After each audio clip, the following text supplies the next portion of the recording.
you mentioned this a few minutes ago, but going back to your time in real estate, your focus has been active duty military. Yep.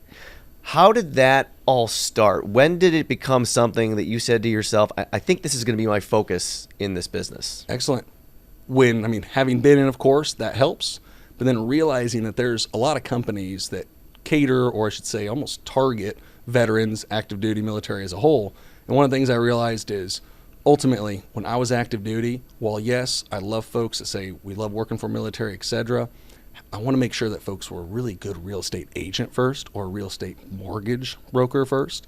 And so I realized there's a definite opportunity to make it so that my brand and my focus could be quality service, and then we happen to focus on military. And that really expanded and grew within the active duty population and demographics because we really put being a quality agent and a quality broker first. And I noticed that there was an opportunity to do that. We took it home, and it's worked out really well for us. Not just an opportunity, but 95 to 98% of your business is military loans. At what point in the process did you realize this wasn't just going to be a niche for you, but it was going to be the bulk of your business? It comes back to when you think about growing a business, I like trying to figure out how can we optimize things. The goal is to try to be as efficient as possible. You look at what's created like within UWM, for example. Taking one specific loan type, making it very efficient and effective. How do you do that? You become good at it so that it limits your hours, your time that you have to put in, but you can still offer a really high quality service. So ultimately, when I started noticing VA loans, for example, very niche, unique product, if we can get that down like the back of our hands and understand it, we can cater all of our marketing material, all of our processes behind it. It'll enhance that experience for borrowers. But for us, it'll actually reduce the workload because we're not worried about 20, 30 different loan types all at once. Welcome back to Good Better Broker as we bring in Evan Kaufman. He is a mortgage broker with We Vet Home Loans, powered by Expert Home Lending, and he is from Wichita, Kansas. Evan, great to have you here. Hey, thanks for having me on, Justin. Really appreciate the opportunity. Well, you are an Air Force veteran, so we appreciate your service to our country, and that is a big part of what you do in this business. But before we get to that, Evan, I want to talk about your path because you started in real estate as a real estate broker. So tell us, what led you to the mortgage side of the business? Yeah, fantastic question. So got my real estate license and was selling real estate back about 10 years. It's been a decade now, ironically, now I think about it. And ultimately built a brokerage, catered to a lot of military families. I was selling 50, 60 plus homes a year, loved it. But then a lot of those clients, all being active duty, would ultimately PCS, they'd move. So they'd move to other areas of the country. I kept doing that after they got out of the Air Force, and ultimately they just kept moving, and it was hard to continue serving them. So ultimately we moved back to my hometown, Wichita, Kansas, as he said, and we were out in Dayton, Ohio. And then when I got there, it was how do I continue to work for those clients? I really missed that opportunity. And one of my past clients, good shout out to Harrison, who said, hey, have you ever thought of building a mortgage business? Because you help all these guys move and relocate around the country. It's something that you could maybe look at. So open up the whole world. That was a goal of mine to see if we could cater to that somehow. And ultimately working like with Expert and stuff, building out our initial brand that we had for We Vet Home Loans made that possible. So the real deal and the whole reason for the swap is that I get to keep working for all those folks that I had worked for years before as a real estate broker. It's been absolutely wonderful. Yeah, it makes a lot of sense, and it seems like it's been a smooth transition. But tell us, what was it like going from real estate broker to independent mortgage broker? Sometimes I like to say now, folks say, hey, think the grass is always greener. So sometimes I'll hear LOs now talk, real estate agents have it made. Real estate agents, I'll tell you, sometimes think mortgage loan originators, they got it made. And I always like to say the grass seems always greener, and it's important to focus on water in your own yard. I'll say for the swap on myself and making that move, again, unique scenario. I'm able to work for all those folks that I couldn't have done with real estate sales. So it opened up my opportunities immensely because I could work across state lines. Whereas real estate sales, that was limited. So one of the best swaps that I had there was really expanding that ability to work for folks. And when I look at the timing and what I can do, one thing I love about loans and working loans is we can systemize that pretty well. Selling real estate, you can definitely do that as well, but it was limited, I think, to the degree that I can do with loans. And so that's been wonderful to be able to work on and build since swapping. And I love them both.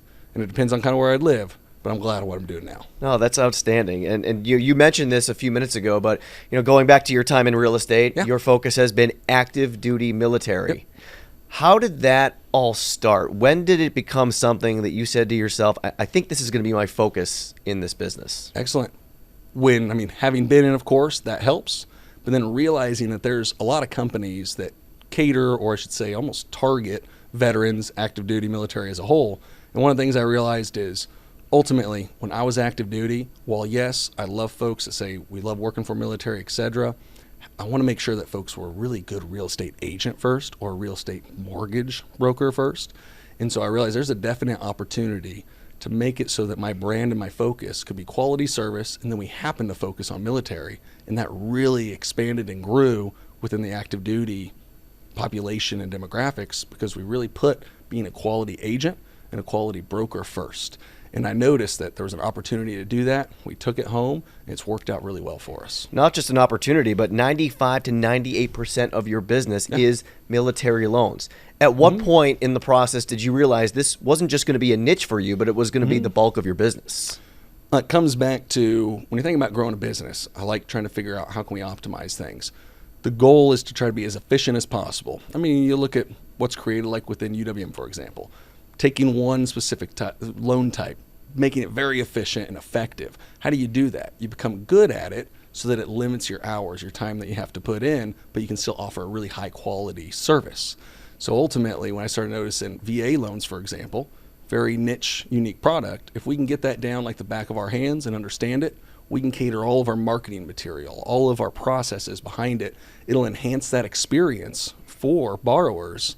But for us, it'll actually reduce the workload because we're not worried about 20, 30 different loan types all at once. We enhance one process, lowers our time, which allows us to increase our volume and revenue, etc.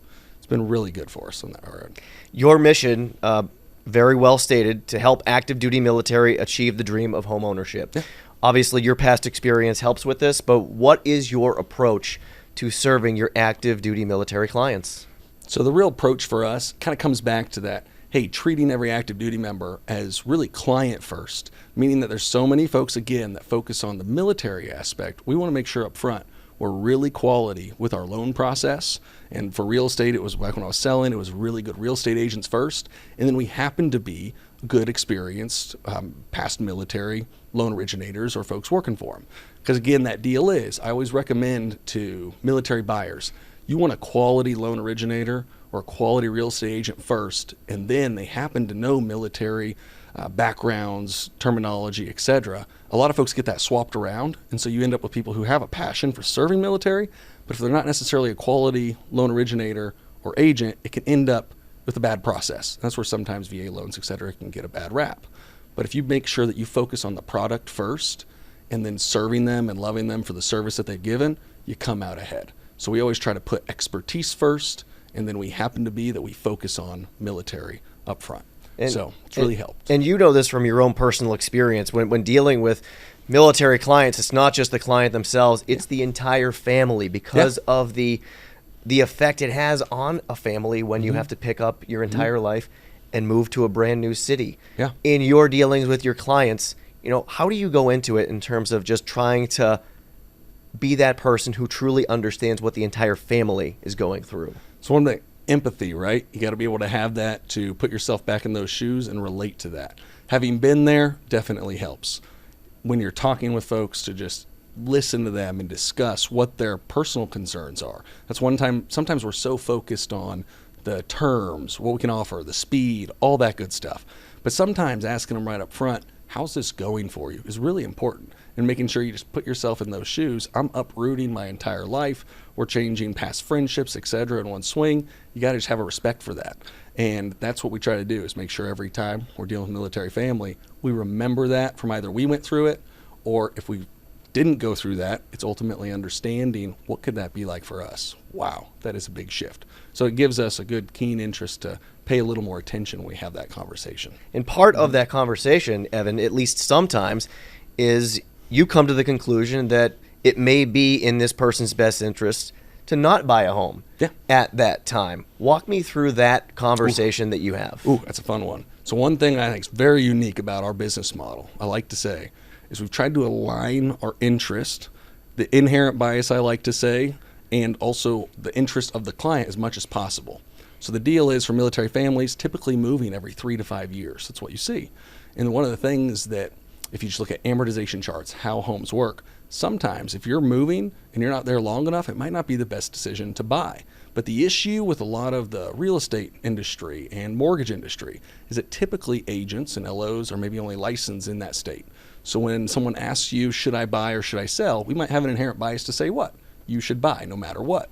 We try to align our interest, licensed in all states with major military installations, to make it so that if you're trying to buy, we know that if we mess that purchase up at that location, we might have just messed up the next 2 or 3 moves that we could work for you in the future. So ultimately for us, we have what we call like our timing recommendation. That's where ideally you want to own that home for at least 3 years or longer. If it's less than 3 years, you look at a typical AM chart, you might be underwater on that home if you go to sell earlier. Now, the last couple of years have been wild, 2020, 21, 22, and that's kind of thrown that out the window. But having been doing this now for a decade, ultimately, you see back in the beginning, there were times where I sat across from that military family that was at a location for only a year or two, and I was an agent, so I saw it up front. It wasn't via the phone call as an LO, like hearing about it. It was sitting across from them on the table saying, you got to bring $10,000 to closing. And I'm like, why is that? Well, because you weren't here long enough, and ultimately you're underwater on the home. Our goal is to try to help prevent that situation as much as possible for every family we work for. That's why we have that timing recommendation. And we're not afraid to say, hey, this could be a location where you might want to rent versus buy.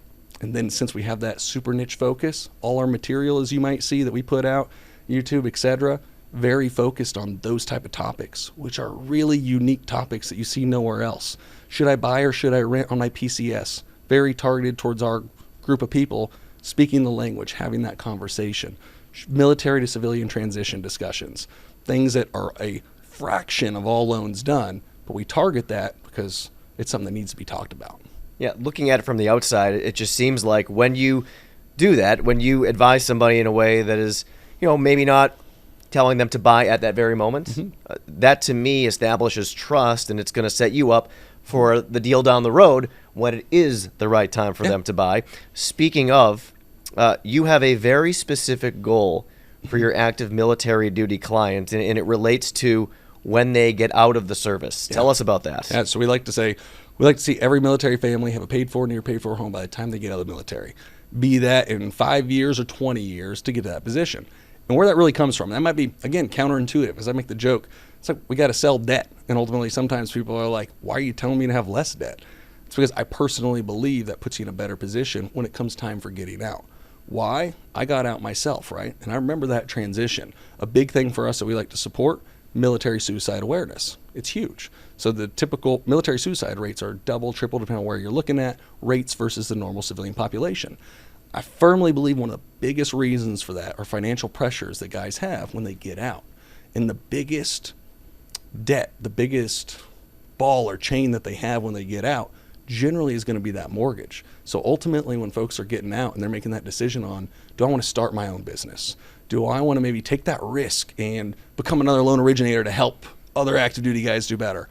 Well, those are big risks. And if all of a sudden you have that large monthly payment holding you down, then they might end up taking that more suboptimal job or feel that burden and pressure. And that's where you have a lot of those issues and mental concerns for folks when they get out. So the reason why that's really our mission is to help ease that, because I know that when you have that burden lessened, it makes you make different choices when you're getting out.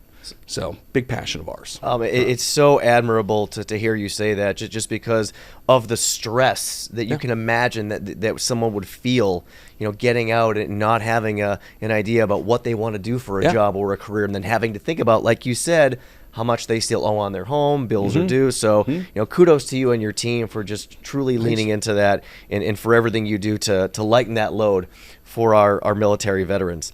Your business, you've been very intentional about building a direct consumer operation. Yeah. Why?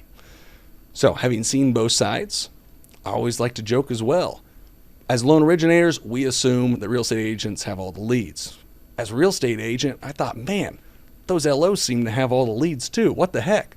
Now, it was also a lot during your refinance boom, so there were folks coming all over the place.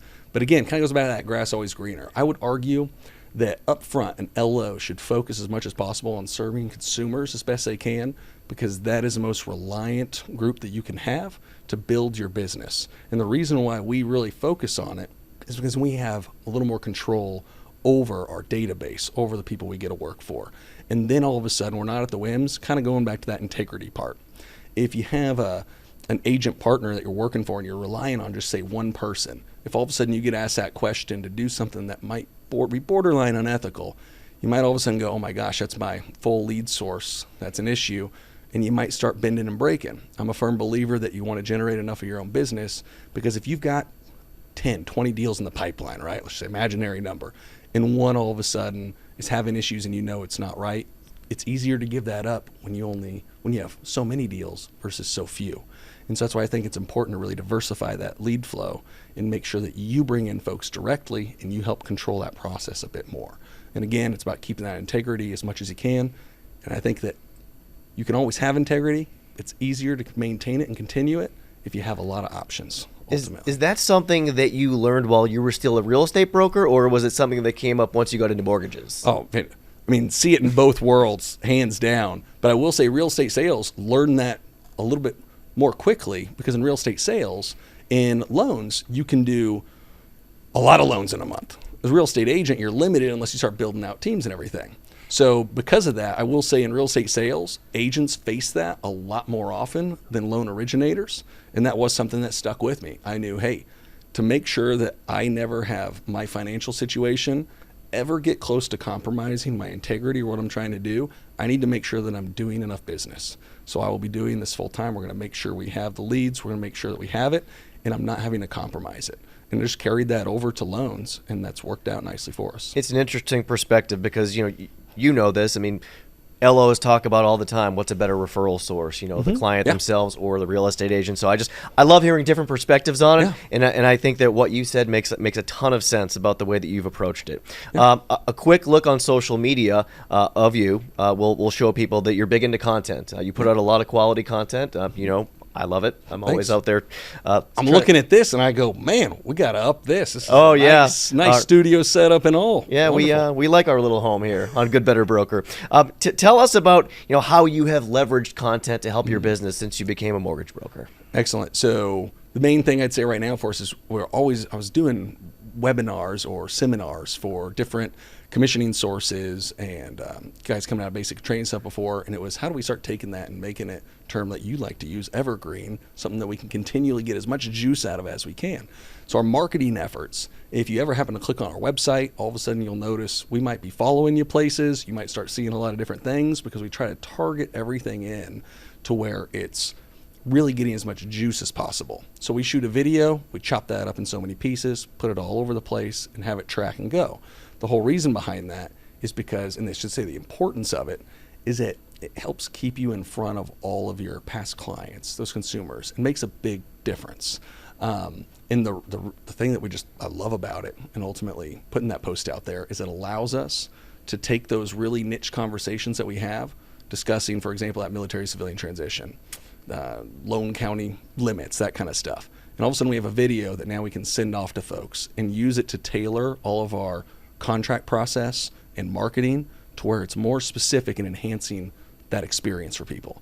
And think of this, for LOs, I always say, they repeat usually the most beautiful conversations with people on explaining them. Should they do buy downs? If they're no good guy that does a lot of like jumbo stuff, he understands that back of his hand.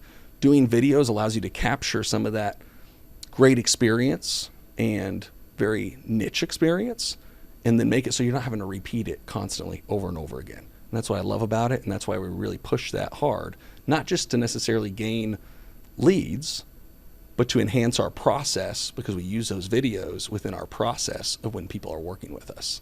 That's been a big positive. Yeah, the educational stuff is always great because there is such, as you know, a lack of education about mortgages in the overall general population. Yeah. You and I, in the lead up to this interview, we're talking about the focus of a business, a mortgage broker, the argument of geographic versus demographic. And I want you to share your thoughts with our clients because I think this is very important. Fantastic. So line I like to use is when you're trying to build out a business, I would say there's two ways to go about it. And this isn't mind-shattering. Real estate sales, this is common. And what I'm seeing is in real estate loan world versus real estate sales world, loan originators are having to become more like real estate agents. So a lot of what I apply is what we understood as agents and brokers.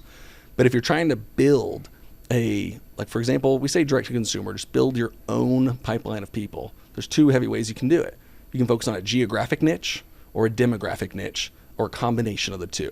What I mean by that is you might heck, in your own neighborhood, you might get hit with mailers by one specific agent consistently. It's because they might be farming that neighborhood and saying, my neighborhood is Cranberry is a street that we were just talking about here in Detroit the other day. So it's like, all right, that Cranberry area, that neighborhood, that's my place. That's geographic. Whoever's in there, I'm going to know the types of properties, the areas. As a good LO, it might be, I understand this area of my town, and you get really good at that and become known as the expert there. Demographic is all of a sudden, hey, I focus heavily on a specific type of person and the needs that they have, right? So all of a sudden that could be, I'm military. It's active duty. So it's even going sub-niche. Of all loans, I like to say about 10% are VA loans. Only about 1% of those are active duty loans. So we focus in very narrow. I know folks who might focus on seniors, helping with things like reverse mortgages, having that focus on working with tech workers and understanding their jumbo needs. That's demographic. Or you can even combine the two and be like the killer agent in that area that happens to work with a specific demographic. What that allows you to do is like what we talked about earlier. It allows you to offer extremely high level of service, to know things like the back of your hand, lower your stress level because you just know it, but then offer a much better quality service to that buyer. And so that's where I think LOs, learning from the real estate agent business, 'cause that's what oftentimes to build a good business in real estate sales, you had to do that. Applying that here has worked out really nicely. And working with LOs, I love trying to help talk through exactly that process. Where's the niche that we can go? Brokers, one of the biggest dangers is there's 1,000 loan products. There's more loan products than there are types of like real estate that I could have sold. And the danger is we can say we can do everything, but then all of a sudden it's baptism by fire every time. Like all of a sudden you can get hit with issues and potentially ruin your reputation. I'd recommend trying to hone that in as much as you can, get really good at something, and then you start expanding out beyond that. So for you, that was excellent, by the way, but for you, it was an easy choice because you are a veteran yourself. But if there's somebody who's listening to this and they're now asking themselves, okay, what niche should I pick? Or do I lean more geographic or demographic? What questions would you advise they ask themselves? Number one is, where's your passion at? Do you have anything you have a specific passion? And that kind of goes back to even like we're working with active duty. And there's sometimes I hear that rhetoric that it's like, hey, a veteran, that's why it's always going to work better. I always argue if you have the passion and the care to do it, that matters really most. Know a lot of guys who, might have the background that's the same as whoever they're trying to work for, be that military or working for public service or working for investors at DCR. But if they don't have the passion to really care for them, it doesn't necessarily make them the right fit. That's where it comes back to have that expertise. So I'd always ask yourself, who do I really have a passion for? What do I care about up front? And then it's knowing, all right, you know what? I have no problem reading that VA manual because I know I have a passion for that. So I'll read the whole handbook because I have the passion for it. So it's, where is that for you?